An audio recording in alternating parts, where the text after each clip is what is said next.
Hi guys, Jared Lintner, Tackle Warehouse Pro Staff, up here at one of my home lakes, Nacimiento. I just got done with Lake Martin, and I talked a lot about this lake because it's one of my home lakes. We're up here doing some fishing with the Freedom Tackle technology. I got some new signature baits out, it's really cool, so we're gonna do some testing, but here's the kicker. We have the Tackle Warehouse Camera Crew Curse. We have the Yukon Express, so the biggest cold front of the year just came through 2 days ago. The water temps, I heard from a buddy of mine, were in the upper 50s. Now I put the boat in the water at 9 a.m. and it's 49 degrees.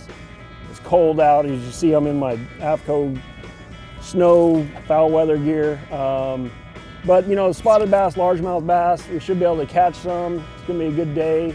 I noticed right away, as you can see over here, the lake's actually come down probably 4 to 5 feet since the last time I fished it.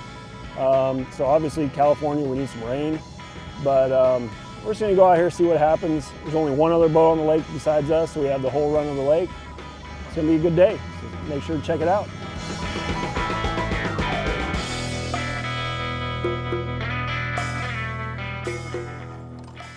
Get some rods out here. Oh, here's a trick thing. So me and my buddy came out with these rod sleeves. Everybody knows, you know, when you take them off, throw them in there, they get wrapped in all the treble hooks and stuff. So now you simply got this little keeper here, and it takes a split second. Line them up. I just wrap them around my hand real quick. Velcro it to itself. Wrap it around. Now they don't make a big mess. They don't get treble hooks. Nice and easy, organized, done. So they're going to be coming out pretty soon. I'll let you guys know. That way you don't have hooks at the end of the day all in your rod sleeves and you're cold and you're tired and you want to go home, but you can't because you got rod sleeve issues. There's one like right here.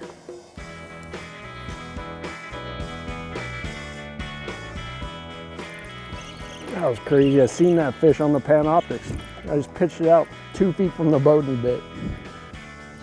That was neat. Decent little spotted bass. All right. Maybe they're gonna bite today, man. It's only been like 5 minutes. We already had a bite and lost one. That was a nice little one. I mean, I'd take that at Lake Martin to start with for sure. Decent little like 1.5 pound, 1.75 pound. Put him back.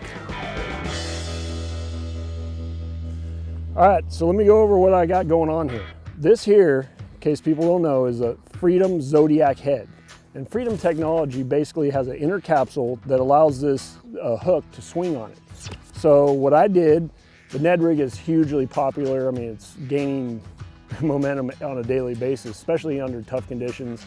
I've been using it now for a couple, 2-3 years now. But nobody has a wobble head on a Ned rig. And I mean, obviously it's like my 3rd throw I've made with it and I've already caught one. So what I've done here, here's the standard package. So the Zodiac comes in a package like that, comes with hooks already in there. But for this style that I'm doing here, what I did was you simply take this one out, just for like a little wacky rig or something like that. Come in a variety of sizes. This here is a 1/4 ounce I'm throwing. So what I did in the garage last night, I took the hook that it comes with off, just simply wind it around that little keeper right there, and I put a 1/0 straight shank trocar, so exposed hook, just like a Ned rig. You know, everybody's throwing those little mushroom head jig heads and round ball heads, but that's a unique deal right there. That thing's, you know, flopping around. It's just a unique action. So I customized according to the bait I wanted to throw. This here's 7-pound line to 10-pound SX1 braid, and you know, I got some other baits rigged up. The Hydra head, the new Hydra head, my Pro Series. I got the Stealth head over here, Pro Series. I got a spinnerbait rigged up, so we're gonna see how much damage we could do with Freedom Tackle technology. I'm gonna get out there and catch them.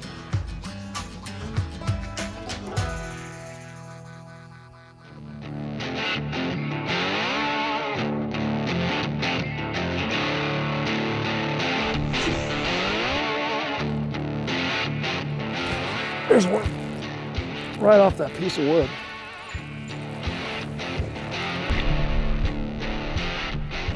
That's cool, man. That's cool. Put my poles down real quick. The fish hammered that. So that's on that Freedom Tackle spinnerbait there. It's a nice little chunky spot. I expected a largemouth, and you can see I casted right down the edge of that log right there, and he freaking blasted it. But gonna let this guy go and hopefully catch a bigger one. But it's encouraging they're biting spinnerbaits. Oh. Okay, man, that was cool. Spinnerbait bite, cold water, kind of clear water. But let me show you about this spinnerbait here. It's kind of a cool deal. So again, this is the Freedom Tackle spinnerbait. And here's one in the package, white chartreuse, you know, all ½ ounce. But what we got, this is one out of the package. This is the way it comes, okay? So here's what they got going on. You got a spring lock here, screw lock, so you can attach a trailer if you want, like, you know, a lizard or a worm or whatever your favorite trailer is. And then you got this big 4/0, 5/0 offset hook, which for what I'm fishing here, now let me back up. If I was fishing on Lake Fork or somewhere with a lot of timber, a lot of brush, I want to rig that weedless. So I can essentially take the same trailer I'm throwing here, screw it on there, rig it weedless. Now you can fish it through anything. But what's really cool is that head. So when I hit an object, like for example, this log right here, I actually hit a branch out here and it kicks out that hook. So in other words, what I have is standard spinnerbait is just going to run straight. But when it kicks it out, there you go, you got a totally different action. So it's pretty cool, you know. And what I did for fishing Nacimiento, a lot of rocks, open water, I simply unthreaded this hook right here, took off the stock hook that it comes with, and I put on a number 4 Trocar HD worm hook, and then I simply just threaded my trailer up the shank, and now I got an open water hook or open water spinnerbait. Whereas this, like I said, I would use that, you know, a wooded area, brushy area, reeds, even grass for that matter, so I'm not snagging grass on there. So again, you can customize whatever you want, and I think having that ability to, you know, make the trailer and the skirt move differently than the head is going to entice bites. So make sure you check it out.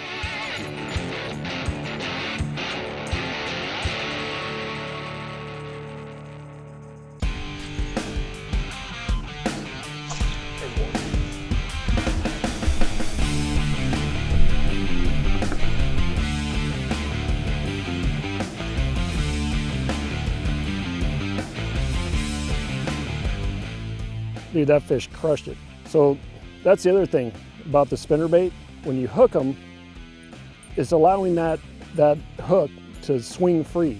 So you're not fighting against the whole armature. It's actually, I mean, you have them pegged. I mean, no matter where he turns, this is gonna flop around and you got direct contact with that fish, so you're not gonna lose him. So, nice little chunky fish. They're getting a little bigger.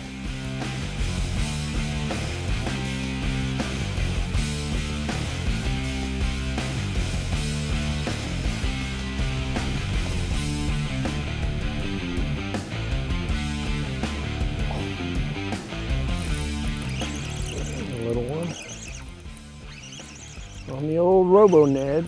It's up shallow. I fished around this corner that was fairly on the deep drop, and this one has a little shallow flat on the back side of it. That's where that little guy was. Just a little offshore island out in the middle of nowhere.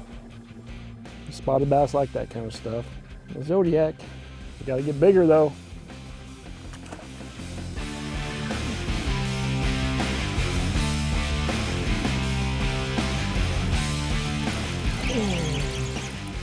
Little guy again. We gotta upgrade some fish. These little guys, man. But we're gonna keep moving around. It's getting late in the day now. It's after 1 o'clock now, so you know, I think I think they're gonna start biting a little better. You know, it's the warmest time of the day, so we're gonna go throw some stealth heads and the Hydra head. I mean, it was encouraging getting some bites on the spinnerbait, but that little Zodiac head with the Robo Ned, like I said, in tough conditions like it is today, at least we're getting bites. I mean, they're not the biggest ones, but they're still, you know, fun to catch. But make sure and tune in next week and follow along. We're gonna catch some good ones, I hope, on the stealth and a new Hydra head. Make sure and like, share, and tag a friend for your chance to win the gear giveaway.